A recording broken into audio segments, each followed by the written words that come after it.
Good morning, kids. Welcome to your new science class. Today we are going to be remembering some stuff that we have studied to keep everything in mind to be ready for next week's quiz. Okay, we have studied about matter, and we studied that matter has mass and has volume.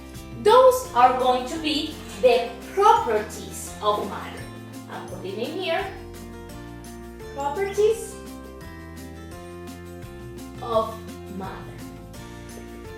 As we studied a lot about this, the properties are mass and volume.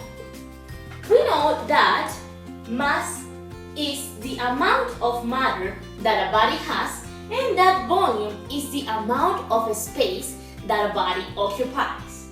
Now, I've got a question. If I have in here this toy, this car, this truck, I don't know, in here, is this matter? Yes, of course. It has mass and it has volume because it occupies space. Now, what if I show you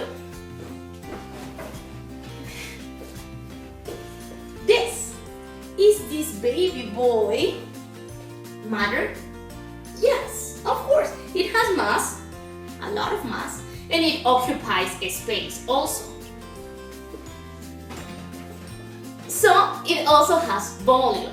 So both the common thing about this car and my dog is that both are matter, both have mass, and both have volume because they occupy some space. But what are the differences between them? Of course, the mass is not going to be the same in the toy and my dog. One is bigger than other, and the volume is also going to be different because one is going to occupy more space than the other. But what are the things that can be similar? Well, the properties, right? And what are things that can be different? Also, they are going to have another texture, how they feel. They are going to have other colors, and one is an animal, the other one is a toy. We have things that are different and we have things that are equal. Okay, so we studied about this, the properties of matter. Now we are going to continue with the following things that are the physical states of matter. This is something that we also studied at school, but we need to remember to have all the knowledge fresh in our brains so we don't forget anything about this. I'm gonna put in here the physical states of matter.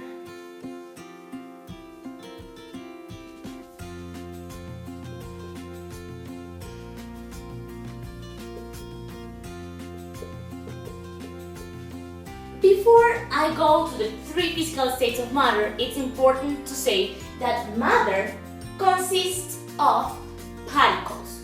The particles are going to be different in each state of matter. They are going to have a force between them that can keep them together or apart. And also, the particles are always in movement or vibrating. So we are going to see the three physical states of matter. Number one, we have solid. In the solid state of matter, the particles are going to be tightly packed. They are going to be together in something like this with no space between them. Example, let's suppose this is one particle and this is another. They are going to be like this, together, and they cannot be separated. They cannot move. They are like this. They don't move, but they can vibrate. Okay? So, in here, in the solid, the particles are tightly packed. They can't move. Okay, so what is the second state of matter? We have solid. Number two is liquid. Very good. I'm gonna put in here liquid.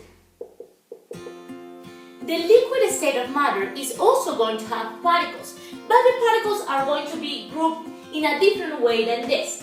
They are going to be formed by small groups, like this. Let's suppose I have 3 here, I can have 2 here, and in here, 4, something like that.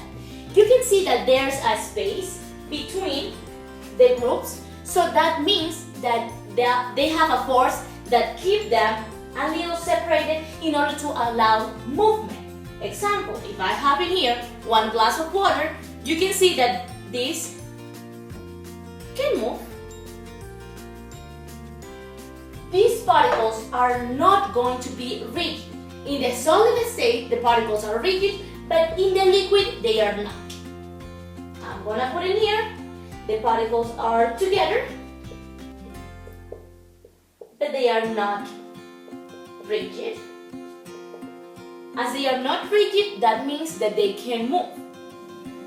Okay, so if we have studied about the solid and the liquid, which one is missing? Of course, the gas. The gas is also going to have particles, but the particles are going to be pretty different from this and this.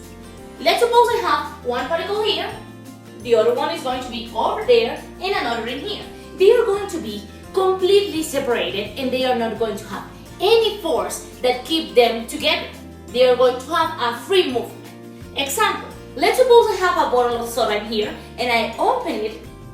All the gas is going to escape and occupy all the space available. So, it's going to have the particles completely separated, and they are going to have a free movement because there's nothing that keep them together. Okay, that is going to be everything for today's class. I need you to have everything in mind, like the properties of matter that we studied before and the physical states of matter. As a homework, I want you to do page number 80 and 81 in your science book. In there, you are going to have things that are different and things that are similar, something equal to the example that we did at the beginning of this video. So, I hope to see you soon. I really miss you a lot, and don't forget to do homework. Also, I sent you something to copy in your notebook. Bye!